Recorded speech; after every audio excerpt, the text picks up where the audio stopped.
I really like this line about the old Grand Masters. Their mighty thoughts suggest life's endless toil and endeavor, and tonight I long for rest. Rest is not the time for T.S. Eliot. Rest is the time for Longfellow. And that's the reason we're starting. Is hopefully, as you ought to by the fire, you can listen to this podcast and rest. We are not here to remind you of this tragedy or that war. We are here to bring peace. Anytime we pick up a new hobby, anytime that we watch sports for a while, or any of a million other things, yeah, they're good. We get a sense of satisfaction out of them, but that satisfaction is not complete. And we're only lying to ourselves if we think that it is. And we know that we're lying to ourselves, so that only works for so long. If we choose to rest in nature and not the God of nature, we are losers. There is something enchanting about a woman singing as she works. Even if she's not necessarily singing words, she could just be humming. Or just something very jolly and peaceful about a man whistling while he works. It takes the toil out of labor and lets your mind do one thing while your body does another. And that's something that we lost when we started recording all of our music, because we don't have it in here anymore. How many hundreds of songs do people used to know and be able to play like that? Or sing?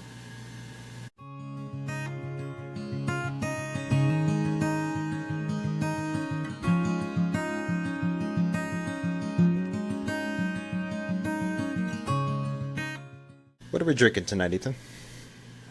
I have nothing at the moment except some You have water. nothing. I had some coffee That's not nothing. just to keep me awake. Well, had. I said have nothing, But you have water. but now I have water. Yes, Excellent. this water. It is. I don't currently have anything alcoholic in my house, but it's also Lent, so I'm not too beat up about it. Can't argue. Can't argue with that. Well, We should all drink more water. I do have a bottle of Chimay, but that's not getting opened until something happens. Exactly. Exactly, my friend. I am polishing off my scotch, my Grangestone that I got from a mutual friend of ours. I forget how many years it's been aged. It's a Grangestone single malt. It's scotch that's made normally and then finished in American bourbon barrels. That's all I have to say on it. My reason for its choosing is because of one of the things we'll be discussing this evening. And so I found it apropos. But very good. And a bit more that I pour into a glass than I normally do. I've had some of it already this evening. But I had to finish it off, so. You had to. Yes. Yes. When alcohol gets lower in the bottle, the quality does change. That's true, because it gets more oxygen exposure and... And I don't know how much it matters, but I've been told that, or I've heard, now when it gets, down towards the bottom, that's where the effects become worth preventing or whatever. So, whether that means you polish it off, whether that means you throw it into an infinity bottle, whatever the case would be. I'm not an expert, but it still is enough. I can have it in an evening, and it's also just 40%, which is nice. Yeah, Scotches, not too rough. yeah, scotches tend to be that way from my limited exposure to them, compared to bourbons. I don't have enough scotches. I don't have scotches very often, mostly because they're very expensive. And it's a lot cheaper for me to pick up a bourbon than it is for me to buy even a cheaper scotch. I can buy a decent bourbon for less than the price of a cheap scotch. Yeah, I'm sure there's a scotch equivalent of Four Roses. Or of Quiet Man, but I don't know. If there is, I haven't heard of it. Like maybe some of the Johnny Walkers are, but I can't. I'm sure I could find some, but If not I'm quite the drinking same way that I scotch, could it find has a to good- actually come from Scotland. Johnny Walker still comes from Scotland, right? No, that's a Tennessee brand, isn't it? Or Kentucky? I don't know. It's Scotch. It's still Scotch. Are you sure Johnny Walker's... Really? Johnny Walker is Scotch? Yeah. There's no way I'm wrong about that. I always thought I've it was also- regular whiskey. I've also had it, so yes, it's Scotch. That's one thing Scotch has. It's not Irish and it is not American. It has its own taste. Huh, I may have to look into that again. Which one did they say is actually pretty good? Was it the Blue Label Johnny Walker that's supposed to be actually pretty good? There, I'm no expert. I know that Michael Knowles' favorite whiskey or his favorite scotch. His favorite scotch and maybe his favorite whiskey is Johnny Walker Black Label. So Well, it is Scotch. It is Scotch. He is from New York, so his his tastes are suspect at best. I don't know. I'm content to be from the Midwest. That's all I got to say. No, I should have.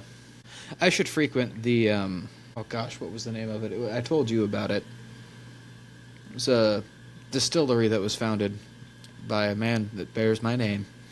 Actually, had the same name as my nephew. The same first and last name as my nephew.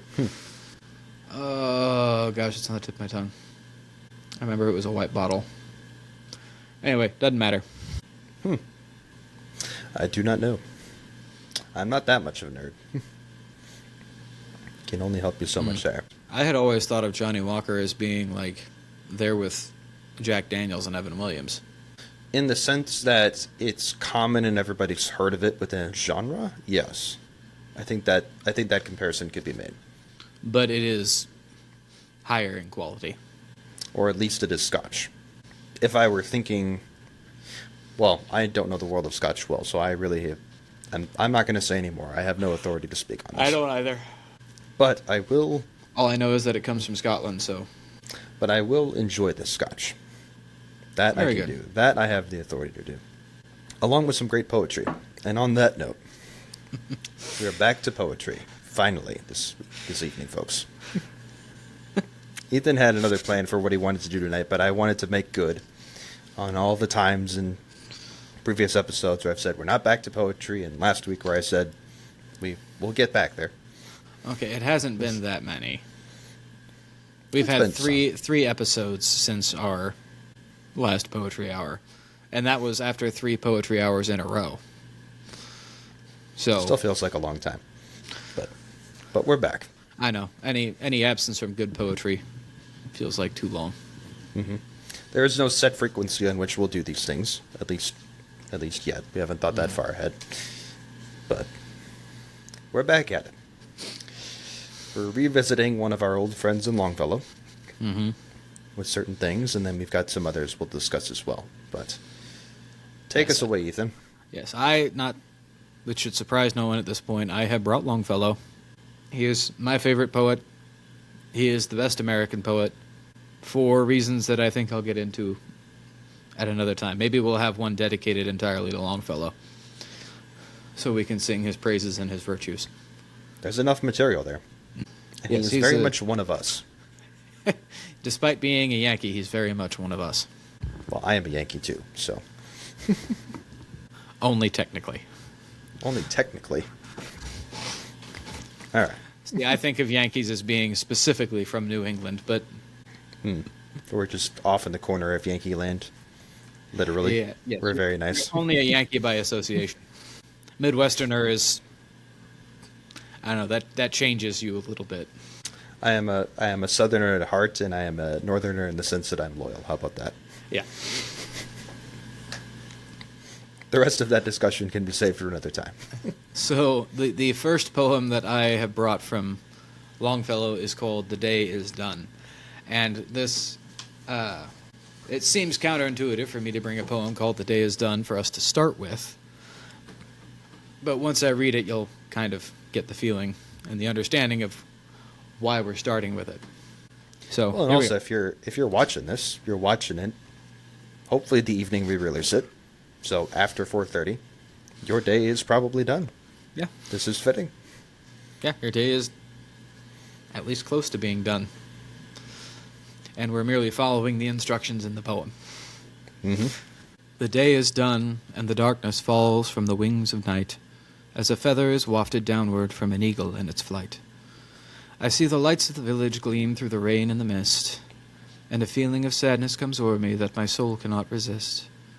A feeling of sadness and longing that is not akin to pain, and resembles sorrow only, as the mist resembles the rain. Come, read to me some poem, some simple and heartfelt lay, that shall soothe this restless feeling, and banish the thoughts of day. Not from the old grandmasters, not from the bards sublime, whose distant footsteps echo through the corridors of time.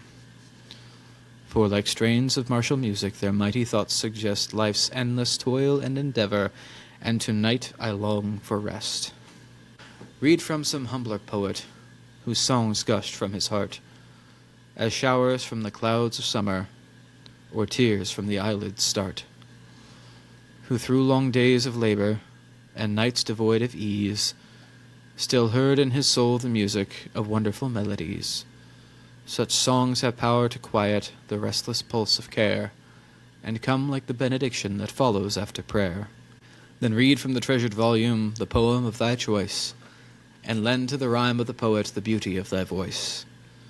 And the night shall be filled with music, and the cares that infest the day shall fold their tents like the Arabs, and as silently steal away. So this poem is long, but its message is relatively short. My heart is weary and my cares are many. It's a misty night. And it starts off, he doesn't have this feeling of satisfaction at the end of the day that we ought to have. He's still restless. Mm-hmm. And he's got all these cares and worries about tomorrow, about the present moment. And he sees the lights of the village shining through the mist in some sort of this ominous sort of way. But he wants to hear poetry. And not from the big names. You know, he's not asking for T.S. Eliot. He's not asking for Shakespeare. No, so he wants somebody out of the way from some corner. Some lesser-known fellow who just wrote simple and loving, beautiful poetry about ordinary things. Now, I really like this line about the old Grand Masters. Their mighty thoughts suggest life's endless toil and endeavor, and tonight I long for rest. Rest is not the time for T.S. Eliot. Rest is not the time for the esoterics. Rest is the time for Longfellow. And that's the reason we're starting, is hopefully, as you ought to by the fire, you can listen to this podcast and rest. We are not here to remind you of this tragedy or that war. You want to know what's going on? Turn on the 10 o'clock news, and then be done with it. We are here to bring peace. We chose the image of a fire in the hearth because of its tranquility, its calmness, and its simplicity. So hopefully that's what we can bring to you. And with that, I don't have too much, other than he seems to be Longfellow in this poem seems to be also, he's speaking to someone, I imagine to his wife. Because he mentions, where is it? Read from the treasured volume the poem of thy choice, and lend to the rhyme of the poet the beauty of thy voice. So he doesn't want to read the poem, he wants to hear it. He wants to listen to it. You know, when we listen to beautiful and calming music, we then are calmed. It's more relaxing to just sit back and listen than it is to read. I know a lot of people in the past have, and some people now, will read to get sleepy. Well, that's not unlike staring at your phone to get sleepy. It's different because it's not backlit, so you're not bombarding your eyes with light, but you're still putting in effort of your eyes. You don't have to. Reading is a very active thing. Listening can be either active or passive. And depending on the context, either one is just as good. The baby monitor spoke in Morse code. It is a very clever device. But anyway, it is easier to relax by listening than it is by reading or by watching. Even people that fall asleep during movies, it's more the sound of the movie that's happening passively that's putting you to sleep than the visuals. Because it takes effort to keep your eyes open and watch the screen.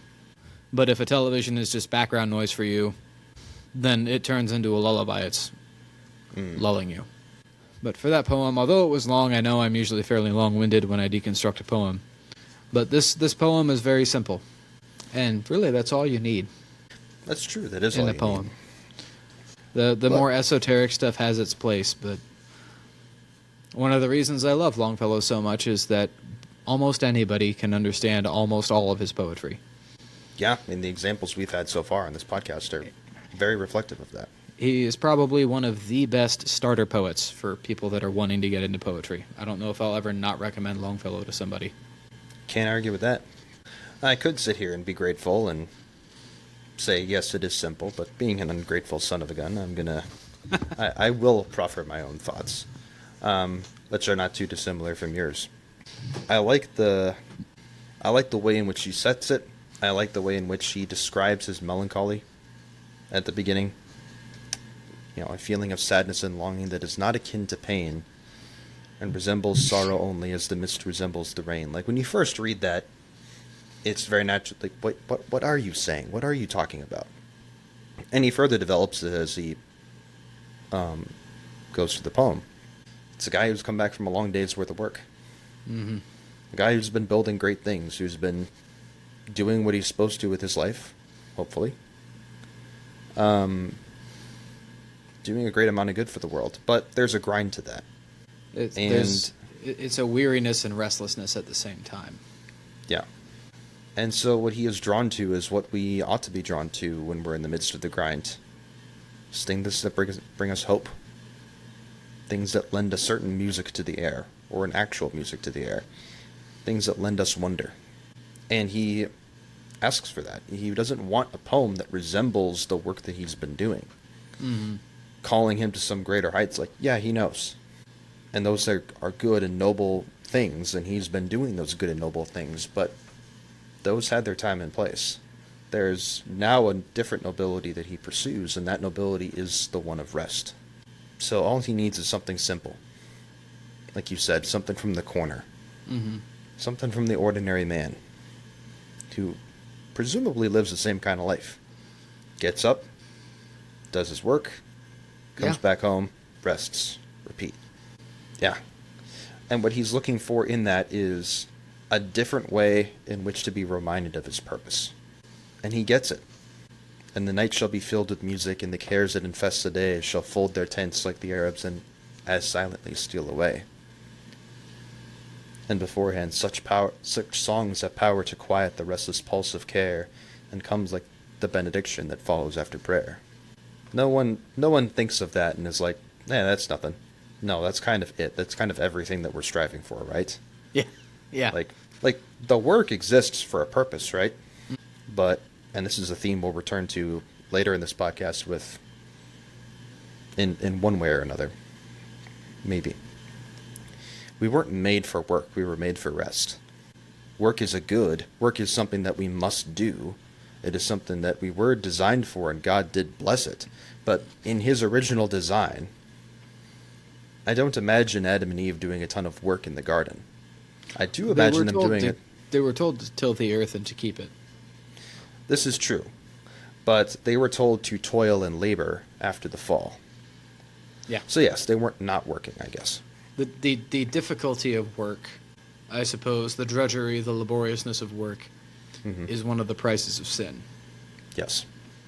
Yes, in that sense, we were not made for that. It isn't that work is a result of sin. It's the fact that we hate our jobs.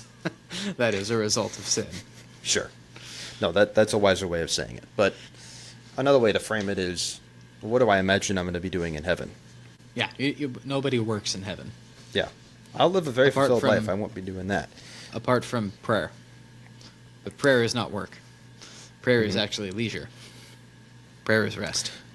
So, I go through my day working towards that end, right? But it helps to be reminded of my end. And I'm not going to get that reminder unless I actually take the time to rest and think about it. Unless I actually take the time in silence and I take the time to sit in awe and wonder. And listen to good music and contemplate our Lord. You know, there's value to putting your head down and just like, okay, I got to put my head down and I got to get my stuff done. Mm. But that's only, like many things, that's only good up to a point. If you put your head down for too long, you turn into a creature that keeps his head down and looks up only to see the thing that he hates, the sun. I'm describing God. Go hide in a cave. Yes.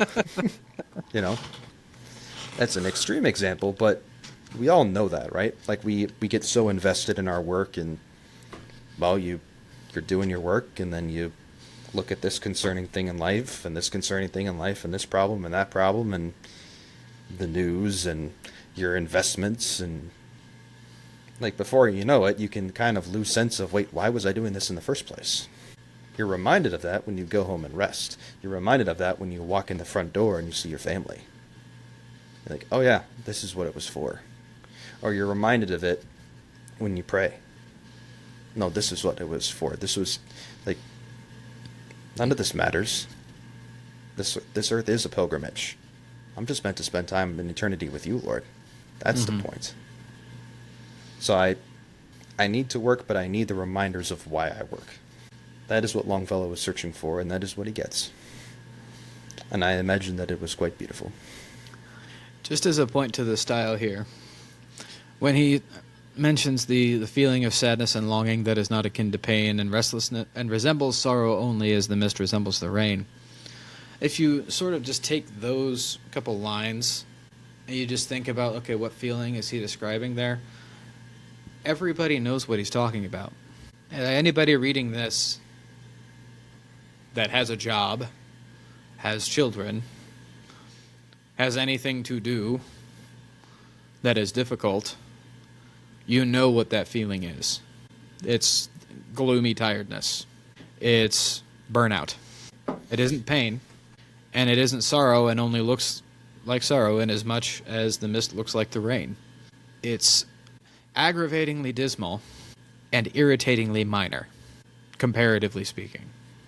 Like, the mist is an annoyance, and it isn't pain, so you're not actually suffering, which then causes another form of anguish. Mm-hmm. It's the pain of your pain not actually being pain. Yeah, in a sense, you would rather be suffering. You would rather actually be in pain. Because in my head, the word I use for this is the grind. Mm-hmm. That everybody knows what that means. We're talking about the same thing. Yeah, but to say that the grind can make you wish for pain, that's interesting. Not make you wish for pain, but that you would rather actually be in pain. Yeah, pretty close. Like, I would rather my leg be broken because then I would know what hurts. And it would actually hurt. As opposed to just, I'm in the hamster wheel, and the hamster wheel is... Yeah. As opposed to, I'm just bleh. I am one with the wheel, and the wheel is one with me. This is my life. No, so yeah, you can want pain, or you can want rest. Perk your head up a bit. So yeah. Perk your head up up go a bit and want rest. This is what I've meant. I don't know if I mentioned this on the podcast, but I know I have talked to you about it. When you taking one day at a time means taking every day as an individual whole, where every day has a beginning, a middle, and an end. So my day, I get up, I come downstairs, I do some reading, I hang out with my children while my wife fixes breakfast. We all eat together, and then we might hang out, maybe play a little bit, and then I go to work. And then I come home, and I hang out with my children, and we play, chat, or if they want to, they just snuggle up with Daddy on the couch while my wife fixes dinner. Then we eat dinner, then we pray the rosary, and then we put the children to bed, and my wife and I do our things before we eventually go to bed. Mm-hmm. The way that my day is structured from my children's point of view, Daddy is always here in the morning, and he always comes home at night. This does mean that I have to tear my heart in half every morning saying goodbye to my children. But from their perspective, they know that I'm going to come back, and I know that I'm going to come back, and that's my only consolation. But it does help that I envision myself as a soldier going on a campaign, or as a sailor going to sea. Now, those particular journeys are very long, and mine is just one day, but each individual day is that for me. From the moment I step foot out of my house, I'm just waiting until I can come home.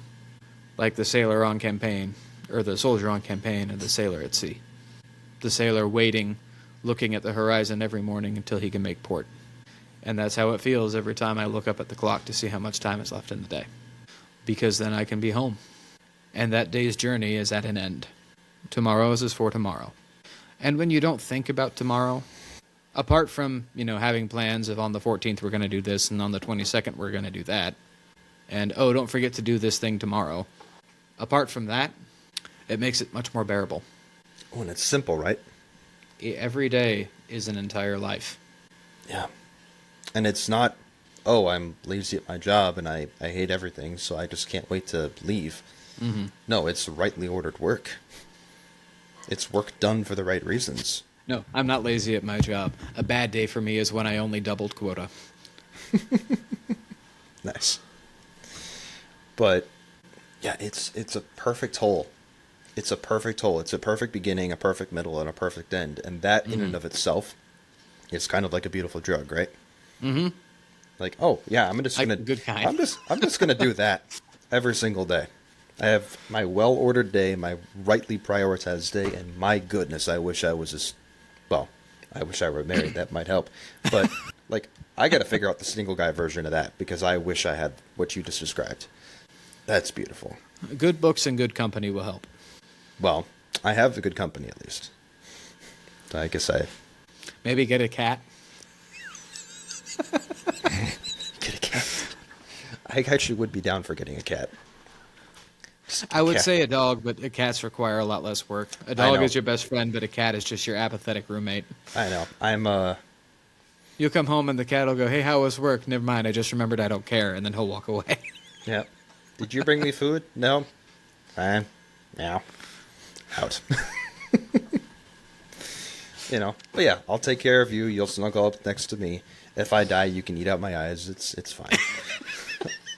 But no, I used to be more of a dog person, and I still am. I still have a place in my heart for dogs, but it would have to be a cat. It would, for all the reasons, it just would have to be a cat. Yeah. I want the freedom to just go visit you, for example. With the dog, I just true. don't. Like, that just ends immediately, nonstop, unless I find somebody to watch him. Depending on the dog, you can. Sure, but cats are easier. On to our next one, I think. Going back in time from Longfellow a bit, we have an old poem from, I believe, the 1600s. And it is The Pulley by George Herbert. And I don't know much about him, and I only know what I know about the poem from the poem itself, so I'm not going to give much more of an introduction than that. And I'll dive right in. Although I want to say I read this at UMary. I could... No, I feel like that's wrong. Either way, here we go. When God had first made man, having a glass of blessings standing by, let us, said he, pour on him all we can. Let the world's riches, which dispersed lie, contract into a span. So strength first made a way, then beauty flowed, then wisdom, honor, pleasure. When almost all was out, God made a stay, perceiving that, alone of all his treasure, rest in the bottom lay. For if I should, said he, bestow this jewel also on my creature, he would adore my gifts instead of me, and rest in nature, not the God of nature, so both should losers be. Yet let him keep the rest, but keep them with repining restlessness. Let him be rich and weary, that at least, if goodness lead him not, yet weariness may toss him to my breast. So in short, other words, yeah, in other words, our hearts are restless until they rest in you. We are the highest and most blessed of all beings. We are the only being that is made in God's image and likeness. We are the only being with a rational intellect. We are the only being that can comprehend our Lord and come to know him and understand him. entirely of our own power. And he, well, with his grace. But he did not come in the form of a lion, as cool as the Narnia movies are. He did not come in the form of pick your other animal. He came in the form of us. He came as one of us. And made us in his image. Yeah.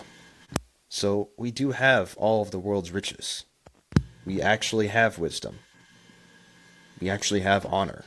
We actually have real pleasure in a way that no animal does. We have incredible beauty. But we don't have enough. We don't have enough in the sense that we can satisfy our own longings, our own internal longings. We have enough in the sense that it's good for us. We have enough in the sense that we can be grateful. But if we were just if we just spent our lives doing all the good things of the world, which are in themselves good, it would not be a full life. It would not be a fulfilled life. It would not be an ordered life. And we would know that. We would recognize it. And we all do this. Anytime we pick up a new hobby, anytime we doom scroll on our phone, anytime that we watch sports for a while, I don't know, or any of a million other things. Yeah, they're good. We get a sense of satisfaction out of them, but that satisfaction is not complete. And we're only lying to ourselves if we think that it is. And we know that we're lying to ourselves, so that only works for so long. Mm-hmm. If we choose to rest in nature and not the God of nature, we are losers. You know? And we tend to distort them and use them for the wrong things because we're worshiping the nature, not the God of nature. Like a perfect example of this is sex in the modern world. Yeah. You know? Yeah, everybody go do it. In and of itself, like, sex is an incredible good, but you better use it as such, otherwise it's an incredible evil. You know? And we wonder why everybody is so just tired of that and worn out of it. You know? No one finds a habitual pornography user and is like, man, they got it all together. They're at peace. Yeah. It's more like, no, you're, in one way or another, you are a wreck. Yeah, there's something wrong with you. Yeah. For all the obvious reasons, but for our purposes, you are not at peace. Yeah. Right? Beyond the rest of the stuff we could say. And you never will be, because you're chasing something that's far, far distorted out of its natural end, and you're worshiping the wrong thing. But if you put that away with the grace of God and repented and had a holy and beautiful marriage and all that entailed, man, that's more fulfilling, right? It's a lot better when kids come out of it. Yeah. And even if it doesn't, it's still great. And in either fashion, even that's still not enough. But it at least is closer, and at least in using those things in a rightly ordered fashion, I can be directed towards God, and I can be reminded of Him, and reminded that in Him alone can I rest. And so we can recognize with joy and not sadness that this world is end, and we're not going to be here forever, and that this is our earthly pilgrimage. And we can just be like, yeah, great. It's awesome. I just want to rest in you, God. I just want to rest in you. You alone can fill this thing in my heart. I got nothing for that. like that's all you. So I'm just going to let you. I'm just going to let you do that. There is a hole in your heart that only God can fill. A hole that is infinitely sized and can only be filled with something that is of infinite size. Mm-hmm. So anything else you try to put in there, you are just throwing it into a bottomless pit. Yep. And in that, we demean those other gifts that we were given. We demean the pleasure that we were given. We demean the honor we were given, the wisdom we were given, the beauty we were given. But when we pursue God as our rest, therein is the fullness of pleasure. Therein is the fullness of honor. Therein is the fullness of wisdom. Therein is the fullness of beauty. Sounds like a good thing to do. Like, need I say more?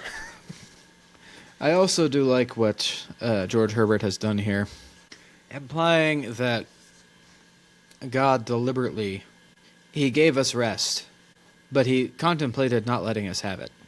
It is in that third stanza, but if I should bestow this jewel also on my creature, he would adore my gifts instead of me, and rest in nature, not the God of nature, so both should losers be.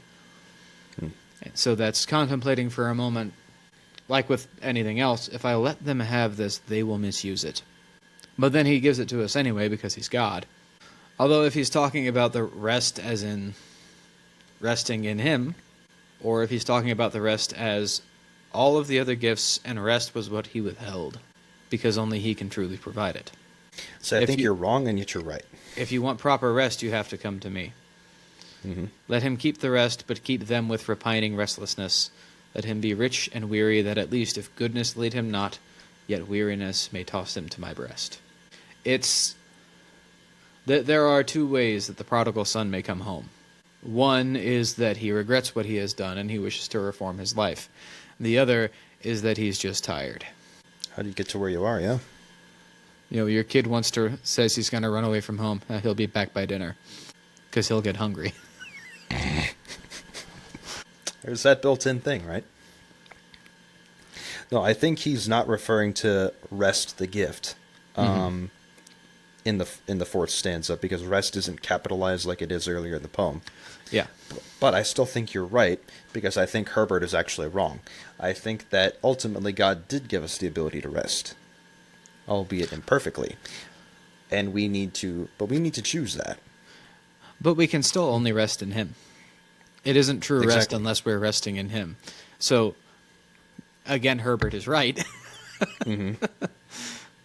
If goodness lead him, not yet weariness may toss into my breast. Well, if he's not virtuous, at least let him be tired. Yeah. But in that, it's Our like, hearts are restless, Lord, until they rest in you. Mm-hmm. So it doesn't matter what habits you have. It doesn't matter what early to bed and early to rise makes a man healthy, wealthy, and wise. Mm-hmm. You have. It doesn't matter your hobbies. Oh, well, you got to have a hobby. It's practical to have a hobby because then you have some way to relax. If you are not ultimately resting in the Creator, then it is not true rest. It's an illusion of rest. It only resembles rest as mist resembles the rain. Well said. Well said. I'm not above stealing from Longfellow. A good thief only steals from valuable things anyway. No, recently I've been thinking about this in my own life too, because like I crave the simple, but I don't necessarily crave the simple in a way that draws me closer to God. And I've had to think about that recently, with just like the types of music I enjoy, the types of things I value, or at least value in mind. And it's like basically, okay, how can I take that and how can I bring you into that, Lord? Mm-hmm. How can I do this? How can I do this good thing but aligned with you? And in that, perhaps I can say, how could I take this desire for simplicity and use it to rest in you? I don't know. You help me. That's all I got. And luckily, I have the ability to rest in him with his grace. Even as imperfectly as I can in this world, it still is something. I still can be tossed to his breast. And in that, be reminded of, this is just a foretaste. This is a foretaste of heaven. But this is the foretaste. The rest is the foretaste. Mm-hmm. The resting in him is the foretaste. Not the hobby separated from that end. Right. Not my work separated from that end. Not anything else separated from that end. Like, it's all going to tie back to God. And like we brought up in the first one, I need the reminder to do that. So I need to rest. This is something I think about fairly often too. Like when I think about hobbies, things to pursue. First of all, I don't know that I necessarily like the trend of hobbies. Like interests are one thing, so hobbies, I'm not sure I'm fully on board with the idea for reasons that we've already discussed. But anytime I develop an interest in something, it's, all right, I have my one aspect of this thing that I'm actually interested in. Because if I try to delve any deeper, it may become an obsession. So, like baseball. I like baseball as a sport, and I'll watch basically any baseball game. But I care the most about when the Cardinals are playing. Mm-hmm. With football, I only care about football when the Chiefs are playing. Maybe the Vikings. Other than that, I'm not going to habitually be following every possible game, studying all the stats. I'm more casual in how I pick my hobbies. Like if I was to build a model of some kind. Alright, it's because I like that one model. Not because I'm into model building. More so that, I don't know, I appreciate the virtues of the things themselves rather than trying to fill something up with... Rather than trying to fill a void with a hobby, I more just surround myself with things that I appreciate. Well, I imagine in that sense it's less understood, but it's more, well, it's less scienced out, Mm-hmm. and it's more of an art that you just observe. I have more of an art brain than a science brain, anyway. Fair. But yeah, it's beautiful that you get to just enjoy it. And it's that simplicity again. Of just, yeah, let me turn on the radio and listen to a baseball game. And I don't see myself picking up any hobby and pursuing it with the almost religious fervor that I see other people pick up their hobbies. I should learn to play an instrument because that's very, very good. Or at least relearn how to play instruments because those are goods. Mm-hmm. And my home needs to be filled with beautiful music.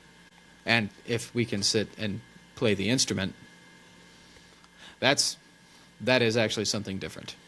I teach you how to play the piano, but we need a guitar player. And More people need to play the dulcimer, especially in the United States. Apparently, because I don't know what it is. The mountain dulcimer is the one of two acoustic instruments invented within the United States. That's a fair reason. It is argued whether it's also one of the easiest instruments to learn. It is very easy to learn, but very, very difficult to master, which is exactly my kind of thing, because I can go to the point where I want to and then stop. I can be as good as I think I need to be. Piano, I can't do anything more than once with my right hand. I can't split my mind like that.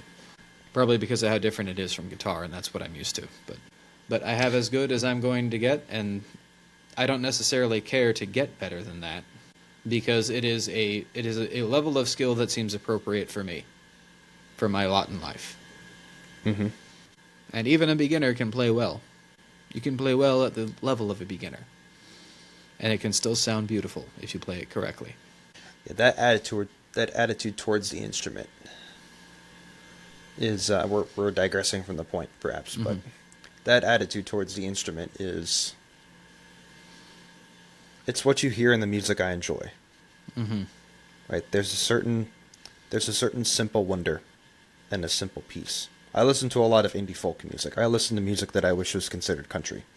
Mm-hmm. Like the song I had playing when you hopped into this evening. Although you had your sound routed weird. I don't know. I heard just the tail end of it. That's closer to bluegrass. Yeah, it was a good one. Yeah, but that spirit is captured in your approach to that instrument, as you described, which is just, yeah, it's a simple, peaceful thing I do. It's something that brings me joy. It's something that brings my family joy.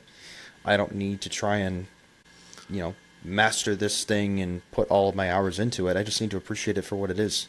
And I'll get a little bit better, poco and poco, each day.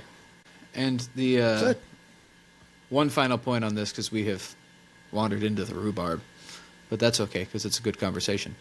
Mm-hmm. So now we just need to have a podcast about music and learning instruments, and I don't know why we haven't done that already. But my one final point on this is all of the best musicians do devote their lives to it. But when you think of just a fella sitting on his front porch picking a banjo, it sounds fantastic. And he's doing it like it was nothing. It's not so much that he had a casual approach to it, but that he sees the instrument as a friend to cooperate with, rather than as a subject to master. So he and the instrument can become one. That's why you see these metal guitarists. Some of them are classically trained, so they have that technical understanding as well. But you see a lot of the best ones. You see his fingers dancing up and down the neck. It's like, man, how many hours and hours and hours and hours and weeks and weeks and weeks and weeks of constant practice did that take? Maybe not as much as you think. A lot, but maybe not as much as you think. Maybe because he has an understanding of that instrument that you don't. Because he approached it like a friend. And all you have to do with your friend to get to know him is spend time together. I've heard a lot of wise things out of you, my friend, and that is one of the top. I'm a music teacher, technically, and I've played piano for a lot of years of my life. I've also not played for plenty of years of my life, and I wish somebody had told me that when I was a kid, or if they did, I wish I had listened. Yeah, that's it right there. That is the way to play music right there. And that is the way to just be with plenty of things that aren't music is. Hopefully I have the presence of mind to remember that new saying of yours and use it in my lessons. Well, it's fortunate that we're recording this. And that I'll listen to it more than you because I edit. That's true. I do that role. Thank you, my friend. From our detour back onto the main road, Yes. back to poetry. Halftime's over, back to the game. Mm-hmm. My next poem is also from Longfellow, who needs no explanation. This is called The Builders. And as an aside, I felt obligated to use this when I found out that it is from a collection of Longfellow's poems called The Seaside and the Fireside, and it is in the section of that particular collection called By the Fireside. And there are... Very apropos. 4, 5, 6, 7, 8... 11 other poems in this section by Longfellow that will all eventually be showing up in this podcast, because now I feel obligated. Here we go. Also the fact that my wife is from Florida, and one of her dreams when we first started dating, one of her biggest desires, and still one of her biggest desires, is for me to see an actual proper beach. The actual proper seashore. I say, well, I've seen one, and you've seen one, you've seen them all, and she goes, no, you haven't. I've seen dolphins dancing at dawn. I don't know what... How does it get a whole lot better than that? But she insists that it does, so... She's from there, and I'm not, so I'll just believe her. Anyway. Well, I'll trade you. You do that for your wife, and for me, you come up to the North Shore. Which is not the ocean, but... I much prefer lakes and rivers to the ocean. I've only been to the ocean once. But I prefer lakes and rivers. Well, then Superior is the best of both worlds. Because That's from the true. North Shore, you can't tell. You can't tell that looks, it's not the ocean. It looks like an ocean. Yes. But anyway.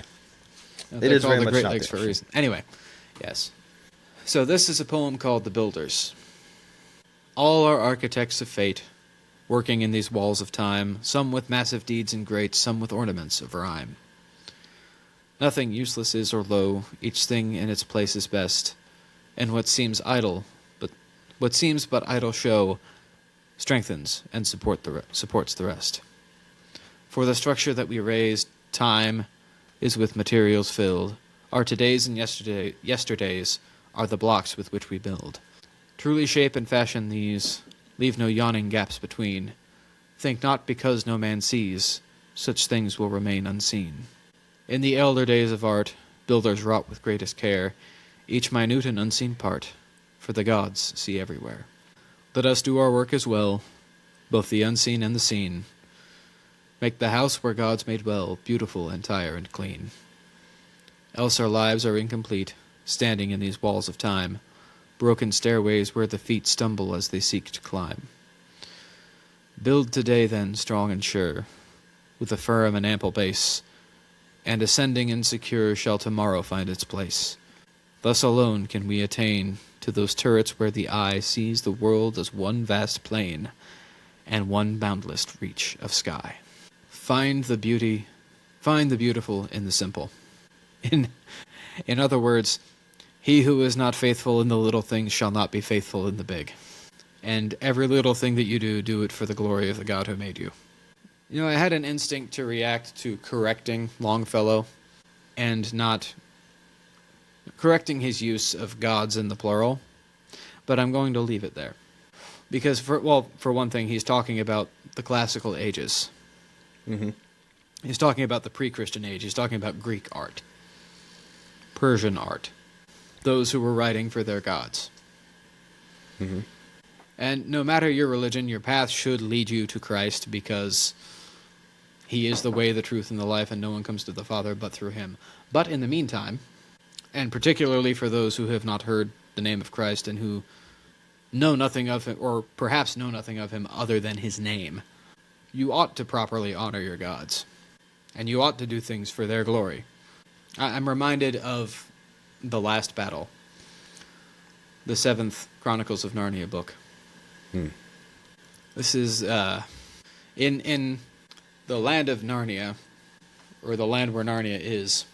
There is a nation of men to the south that is basically Arabia. I forget what it's called. But they worship a god named Tash, who is basically a tall and lanky man with the head of a crow, I think. And Aslan, at the end of the last battle, because the last battle, 3 of the Pevensey children and these dwarves and one of these worshippers of Tash are in paradise with Aslan. And I'll call him Arabian because I don't remember what his name is, or what the people are called. Yeah, what the people are called, or even what his name is. He asks what he's doing here. He's happy to meet Aslan, but he asks, what am I doing here? I didn't worship you. I didn't serve you. You are not my god, basically is what he says. And Aslan says, yes, your god was Tash, but you lived your life well, and you filled it with good.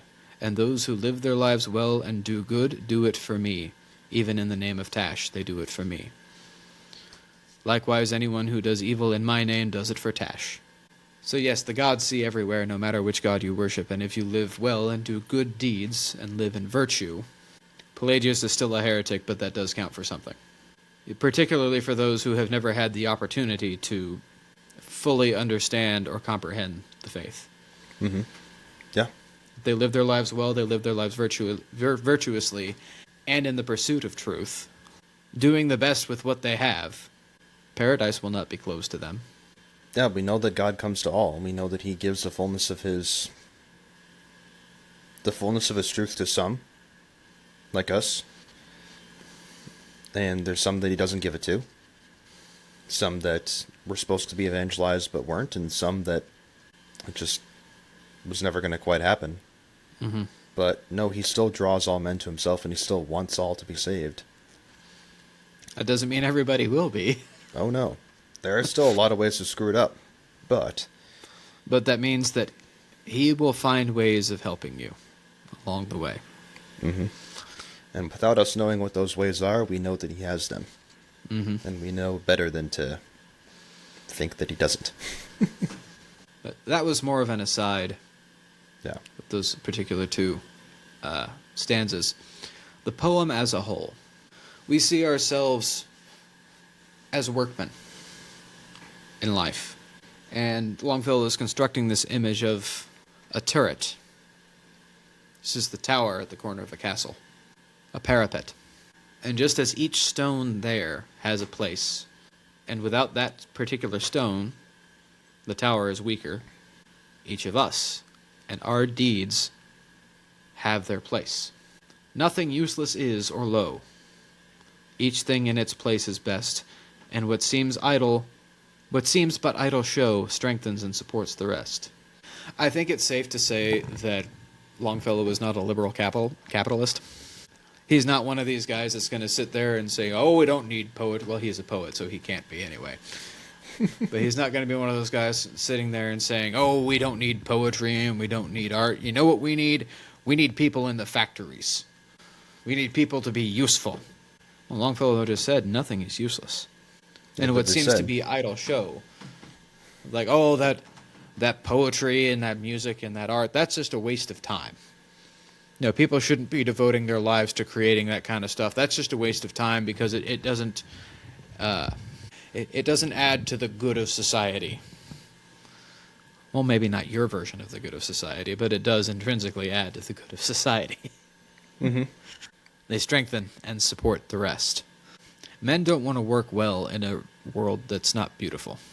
So we need people to create that beauty, which is why artist and musician are perfectly respectable career choices, so long as you're pursuing them correctly. Mm-hmm. And why, frankly, I think more people need to recognize that. Because just because it's not useful, oh, art doesn't do anything, it just sits there on the wall. It's pretty. It makes my life more pleasant, that's what it does. Mm-hmm. You're only allowed to espouse that opinion if you have no beautiful things in your home. Yeah. Because if you do, then you inherently recognize the value. If you have a bookshelf with 50 books on it and you've read 5 of them, you're not allowed to say that art has no meaning. You know? And Longfellow leads off with that. All are architects of fate working in these walls of time, some with massive deeds and great, some with ornaments of rhyme. You need both. You need the builders and the poets, and both are builders. You need the world shakers. You need the dreamers. And sometimes you just need the guy to come in and just add that one little thing. Because what did Tolkien do? What did he contribute? He wrote The Lord of the Rings. Mm-hmm. And in his lifetime, that was the only thing that was published, that and The Hobbit. Yeah, if you zoom out far enough, you don't see the contribution at all. Is that any great, massive thing to the utilitarian or the liberal capitalist?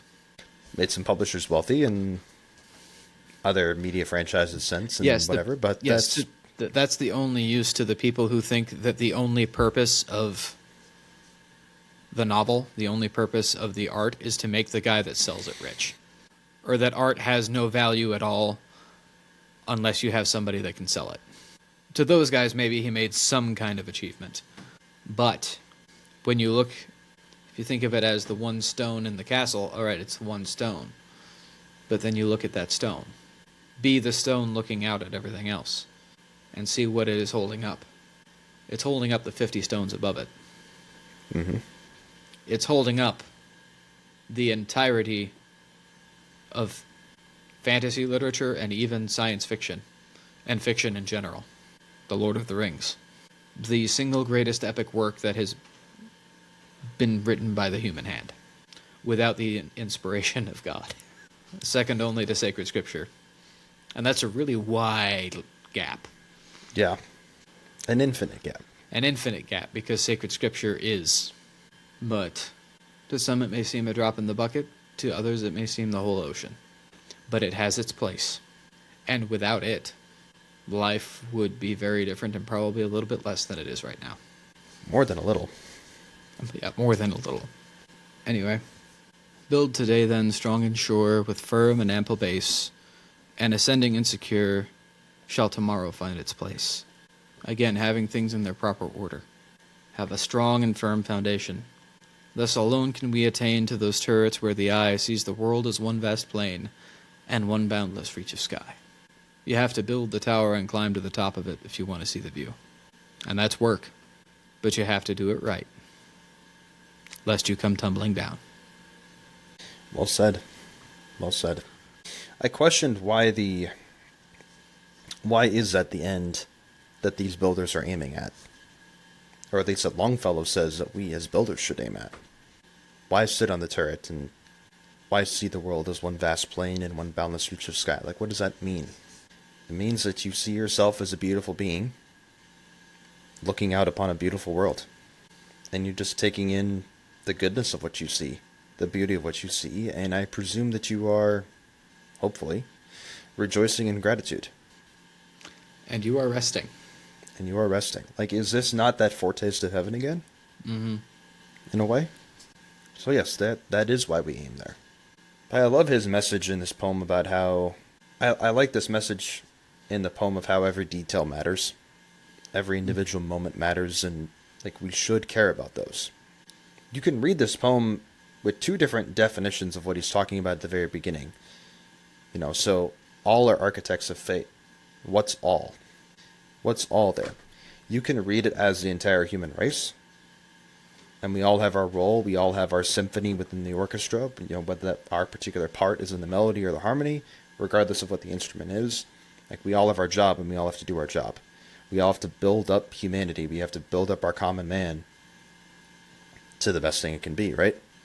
Makes perfect sense. Everything in this applies. And you can also read all as the details of your own life, right? All of those moments, all of your hobbies, all of your interests, all of your jobs, all of your work, all of your interactions at work, all of your meals. Who thinks about that? Every time you go to rest, every time you arise for the next day, every chore you do. All of these things are architects of our fate. Some big and some small. But we are to leave no yawning gaps. Because, yeah, I may have plenty of things in my life figured out, but I have these few weaknesses here, but, you know, I cover them up and build my life around them. Our Lord sees all. And it's not just him. At the second judgment, everybody will know everything, so... Yeah, that don't... Just think about it that way. No, all of these things matter. All of these things build that tower, build that turret, build that castle from which we can look out upon the world at and see the view. But do it right.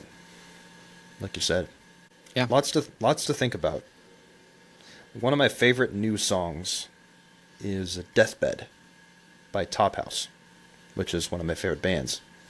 And the song speaks of how the details don't matter because they won't be in the room when I wake up and tuck in, or when I make up and tuck into my deathbed. Mm-hmm. It's like, okay, fair enough. Rightly understood, that doesn't mean that shouldn't mean the details don't matter. Mm-hmm. Rightly understood, it means that the details need to all build up to that image, to what's in the room when you die. In other words, what matters most when you die to you. Yes. Is it the hobby that you fostered to the neglect of your family? Better not be. There's a lot of details that built that up, and they can. Or is it your family? Is it all of the wonderful meals you had? Is it all of the experiences you had? Is it all of the time you just spent playing with your children? Like, those details matter because they build up. They build up what you want at the end. Everybody go listen to that song. It's cool. That's where I might leave my comments on this one. Unless you have anything else to add. I don't believe I do. One more then. One last. The reason I am drinking scotch this evening. We have The Solitary Reaper by William Wordsworth. And once again, I won't give much of an introduction. I'll just go right in. Behold her, single in the field, young solitary Highland lass, reaping and singing by herself. Stop here, or gently pass. Alone she cuts and binds the grain, and sings a melancholy strain.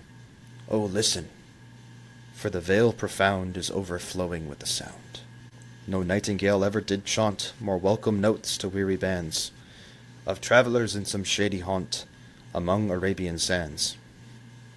A voice so thrilling ne'er was heard in springtime from the cuckoo bird, breaking the silence of the seas among the farthest Hebrides. Will no one tell me what she sings? Perhaps the plaintive numbers flow for old, unhappy, far-off things and battles long ago.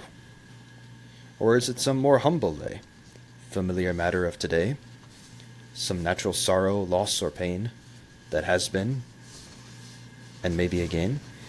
Whate'er the theme, the maiden sang as if her song could have no ending. I saw her singing at her work, and o'er the sickle bending. I listened, motionless and still, and as I mounted up the hill, the music in my heart I bore, long after it was heard no more. So this echoes The Day Is Done in many ways, but it echoes so many things we've talked about in the other poems this evening. What's this woman doing in the field? It's that grind of life I described ahead of time. Mm-hmm. Doing that for a lot of hours a day for an entire summer. You don't have earbuds. You have the wind. You have the wind in your thoughts and your work, and that is it. And so there is a great silence that develops. You were going to say something. No, go ahead. Oh. I see where you're going. So what are you going to do with that? Silence is some good, but it's only good if you make it good.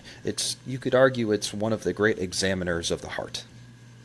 Because it really clears a lot of the crap out of the way and reveals what's there. So what you do with it, whether evil or good, is all the more powerful than what you would have done without it, because it's not as obscured. There's not as much confusion that it's coming out of, or just noise. Whatever you do in your silence reveals more of who you are, more of the core of your purpose in life as you have set for yourself, whether that purpose is right or not. And so, she sings something clearly beautiful. We don't know what she's singing, and he asks, and he doesn't get an answer, but whatever it is, it's beautiful. And that's a mark of some goodness. And it pierces his heart. And it doesn't just do what a normal song would do in a bar somewhere or on your earbuds in the midst of a crazy world. No, it breaks the sea's silence among the farthest Hebrides. It is more beautiful than a nightingale. It is more thrilling than the cuckoo bird in spring that announces the springtime, perhaps. I don't know if what the cuckoo birds do. But it pierces the heart. Similar to how great chant pierces our hearts and makes it rise to our Lord, right? Like there's something transcendent going on here. And in this case, it's just a woman singing in a field. It's just a woman singing in the field. Like I said, we don't know what she's singing, but we know that it pierced the heart. She chose to lift her head up from the grind. I'm sure she could have despaired. I'm sure she could have cursed the weeds or, just decided to hate everything because her life is just working at the grain for hours a day for endless days. But no, she sang. And perhaps my last point, this doesn't only affect us, it affects the ones around us, whether we recognize that they're there or not. I don't know if she ever actually noticed that he was there. My guess is that she didn't. She probably wouldn't have kept singing if she had recognized him there. She probably didn't notice him because she's too busy working. Yeah. But she provided him with beauty, and she provided him with some sort of purpose. She provided him with a light in his heart because she chose to have that for herself by singing something beautiful. Would that we all could do the same. Would that we all were given the grace to receive that grace from somebody else, from God through somebody else in our lives. And would that we are given the grace to do it for somebody else that we don't know is there, or do know is there. Yeah, our family just had a long week. So let's do something beautiful together. Let's pray. Let's sing a song. Let's lift up our hearts, rather than grumble, rather than quarrel, or whatever other manner of mischief we'd get up to.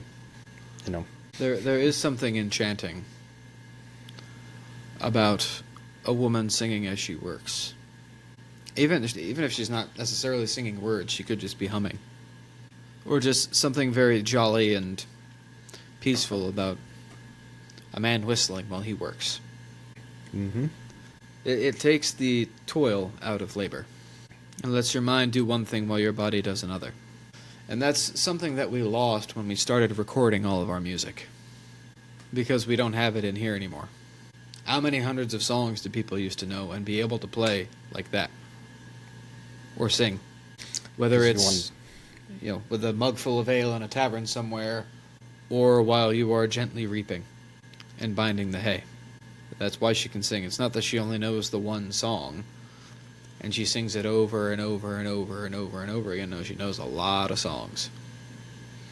And that happens to be the one that he's caught while he's walking by.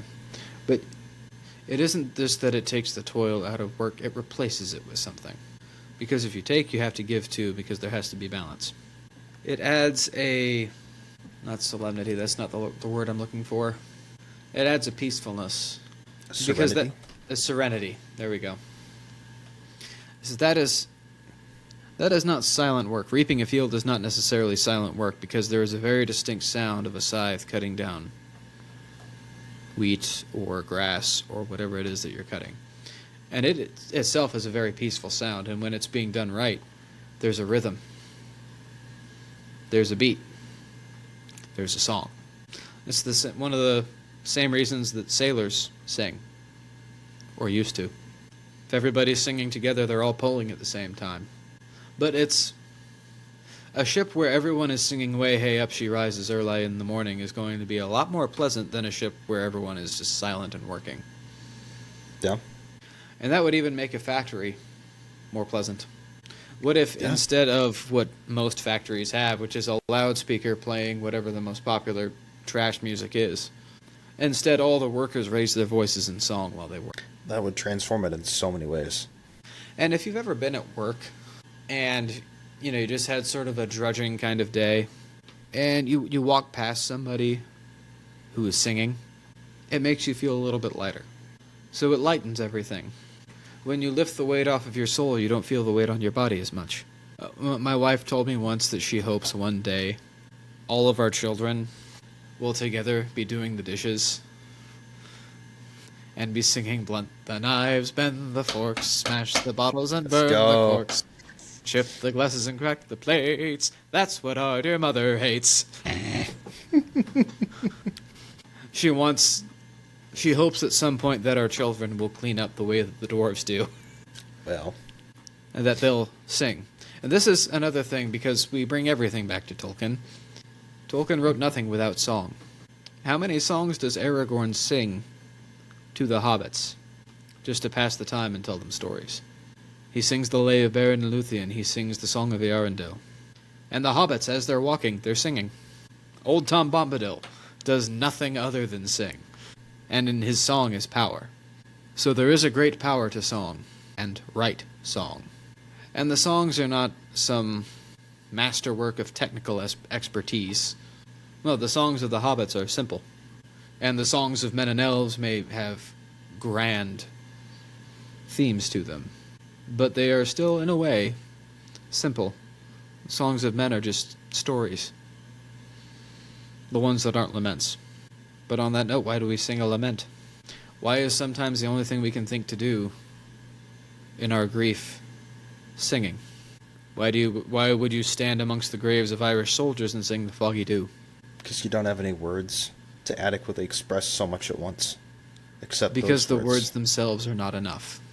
That's true. The voice, the notes, the music goes with it. The music completes it. So we can say, where are the horse and the rider? Where is the horn that was blowing?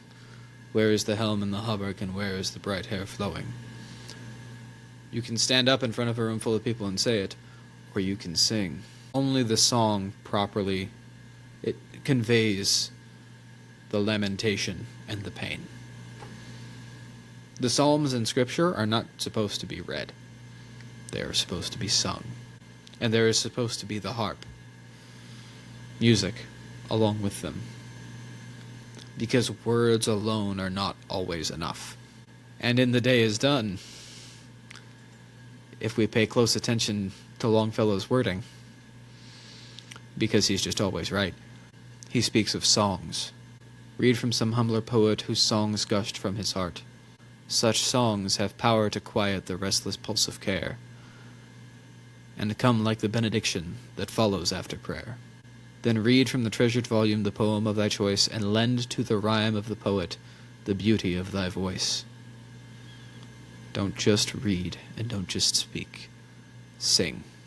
I've just been sitting here and doing two things at once. Listening to the beautiful stuff you're saying, but just contemplating, like, my goodness, how, just the beauty of that way of living. All I can do is contemplate it, or I guess I could sing, you know? But I'm reminded of my grandma. I'm reminded of my grandma whistling while being at the farm. And I'm reminded of the fact that I whistle sometimes at work myself, inspired by her.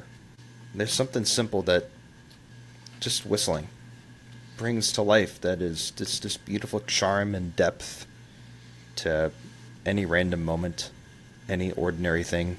It helps make it extraordinary. And singing does the same thing. Yeah, I'm reminded of singing the Lament for the Rohirrim at your house for more or less no reason, but just because why not? I very often in the kitchen will just start singing because I do that. The other day, this past weekend, I sang the Lament for Boromir while I was cooking breakfast.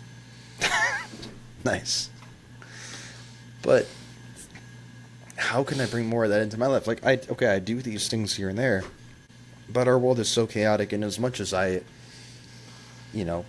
cry out against that on this podcast, as much as we both do, it's because I'm a sucker for it. Like we all are. And, man, I wish things were that simple again. I wish things were that beautiful again. It wouldn't fix everything, but my goodness, would it make it more beautiful. So how do I go about getting that? And what did we lose? What did we lose when we adopted technology like we have? And social media and recording things like you talked about, and all of the places I can put my mind, all of the things I can pay attention to like we've talked about before, and just forget the beauty of the moment right in front of me. And the transcendence that's just waiting to be unlocked there if I just bother to do the right thing. And add a song to a simple moment. Well, I think first of all we can listen to more music. Mm-hmm. And I think first it takes active listening of the music and following along with it in our minds. Mm-hmm. So that way we know it. You have to take it and internalize it so that way we can sing it at other times. Yeah. Although when we have music playing on the radio, sometimes I'll attempt to sing along. It makes my son very angry when I sing along with the radio. I'll start singing along and he'll just go, "No! No!" And just get this look on his face. "No, stop! No, stop!" Like, what, you want me to shut up and so you can listen to the song by yourself? And he goes, "Yeah." Okay, fine. And then he gets mad when I just start singing it out loud by myself because, no, that's not for you. That's for the lady on the radio to sing. Well, he'll learn. He'll learn. It's the mild OCD I think my children have, because my daughter does that too. Oh, no. I use a certain nickname for one of her brothers, and she goes, "No, that's what Pop calls him. You call him something else." It's the order that she's seen in the world. Yes, that is Sauron's order. But to my house will be restored to proper Hobbit order. Very good. But no, as I sit back, relaxed in my chair right now, I could take those thoughts, I could take those other things and just say, okay, this is one of those things where I'm not going to comment, perhaps as much, maybe. I'm just going to contemplate. But contemplating is not enough here. We need to get off our butts and actually do it. Mm-hmm. You know, maybe that starts with, in your row of cubicles at work, just whistle here and there. Just hum a tune. One of those mundane, simple changes. You're probably not going to annoy anybody that much, as long as you do something tasteful. And it's just an extra little bit of beauty in the world. And then just keep doing that. And keep valuing it.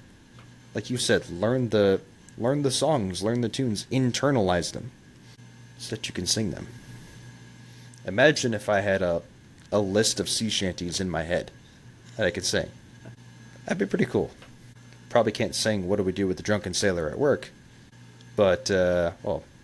I don't know. I feel like somebody calling the Department of Revenue for a question about a tax credit, and then over here is, "What shall we do with a drunken sailor? What shall we do with a drunken sailor? What shall we do with a drunken sailor early in the morning?" They'd hang up and make sure they call the right number. No, these people sound happy. Yeah. Am I sure I called the Department of Revenue? That's what Motor Vehicle Department needs. They need more singing. Yeah, imagine calling the DMV and Northwest Passage is just going in the background. Oh, that would be wonderful. I know. Like, you call and the girl picks up the phone, and then there's like 3 guys in the background in harmony singing Northwest Passage. It's so good. Softly. Or Santana, or Shenandoah. Man, that would be cool. Or they're singing the Song of Durin. Yeah, let's... Or the Misty Mountains. Yeah, go whistle at work this week, folks. Do something. Don't just do your work. Remember Add why. to it. Yeah. Add remember to it, why. remember why. Don't just... You just go. I'm going to shut up now. You go. Okay. Well, I was going to say, it's not one of us telling you, it's both of us telling you. This should impress upon you the importance of it. We have spoken over each other 3 times trying to get you to understand this. And 3 is a holy number, so impressed upon even more importance. But don't just work. Beautify your work. Beautify it by giving it the respect it deserves, and by doing it well. And beautify it by making it beautiful. By adding beauty to it. So be it. And dare I say, in the proper sense, Deus the Vault. And with that, have a good week, folks. See you next time.